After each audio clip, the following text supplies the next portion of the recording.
You could be forgiven for thinking that I'm a centrist. You might also think that I see myself as this sort of neutral umpire who sits above the fray and sort of looks down on everyone and judges them for all of their inconsistencies. Well, neither of those is actually true. I don't identify as a centrist. To put my cards on the table, I probably identify as a center-right libertarian-ish type of person. And I certainly don't consider myself to be neutral. I don't think anyone is neutral, and that definitely includes me. And this brings up an important point. There is a difference, I think, between being neutral and being centrist.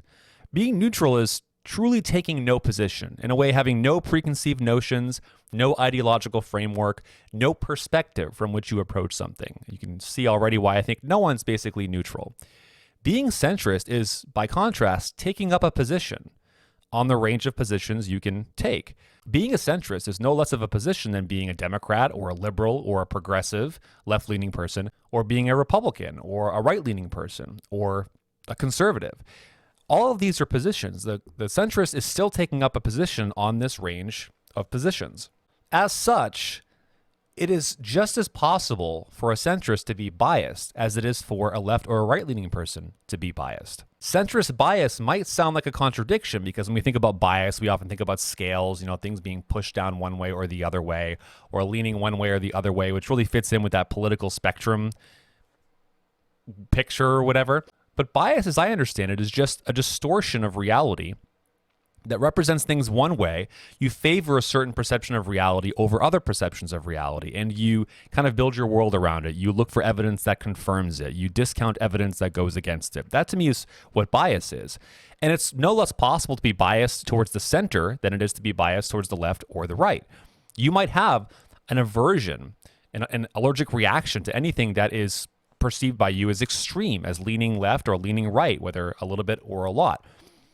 You might think, without much of a reason, that the truth is always going to be right down the middle between two extremes. But there's no a priori reason to think that. There's no reason to think that at least sometimes the truth won't be on the left or on the right, or, some other direction, whatever spectrum we are using these days.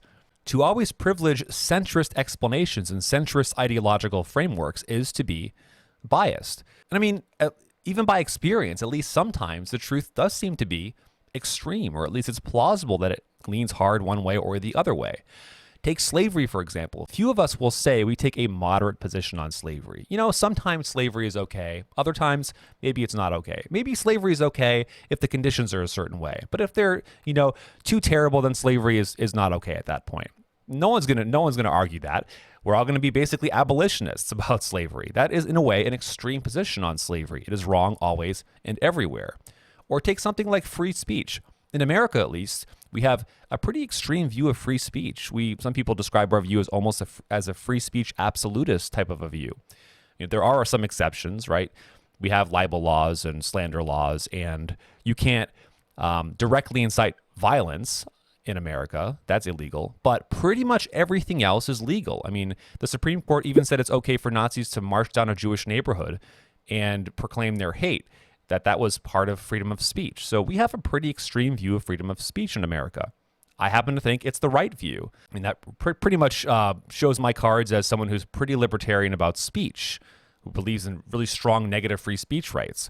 But that's an extreme view. I think that's the correct view, though, and a lot of Americans agree with that. So it's a form of bias to automatically reject any view that leans hard one way or the other way, to always privilege views and ideological frameworks and perspectives that fall right in the middle. And you can imagine a lot of reasons why people would want to do this. They want people to get along. There are a lot of these psychological explanations you could give. They want to fit in. They don't want to ruffle too many feathers. There are lots of reasons why someone would want to be a centrist. Maybe it makes them feel good about themselves because they get to say, oh, everyone else is just terribly irrational and we centrists are really enlightened. There isn't a centrist party that we can criticize like we can criticize the Republicans and the Democrats. So there are a lot of psychological reasons that are irrational, or at least irrational, as to why someone would want to be a centrist that have nothing to do with reality being centrist. And I started this off by saying there's a difference between being centrist and being neutral. And being centrist isn't being neutral. Being centrist is taking a position. I don't pretend to be neutral. I don't think anyone is neutral. I come at everything, including my evaluation of consistencies and inconsistencies, from a certain perspective. I attempt to be fair-minded. In my view, that's the opposite of being biased. It's not being neutral. It's being fair-minded. That is to say, being open to new evidence, looking at evidence from the other side, not thinking I have the whole picture, and being willing to look for those psychological mechanisms in myself, trying to be self-aware of why I think what I think and reevaluating what I think. That is what being fair-minded is. That's the opposite of being biased, but that is not to be neutral. And you can be a centrist and not at all be fair-minded. You can be a centrist for all sorts of irrational reasons. And so we shouldn't confuse these two things. We shouldn't conflate centrism with neutrality, and we should have a conception of bias that includes the possibility of bias towards the center, just as we look at the possibility of bias towards the left or bias towards the right.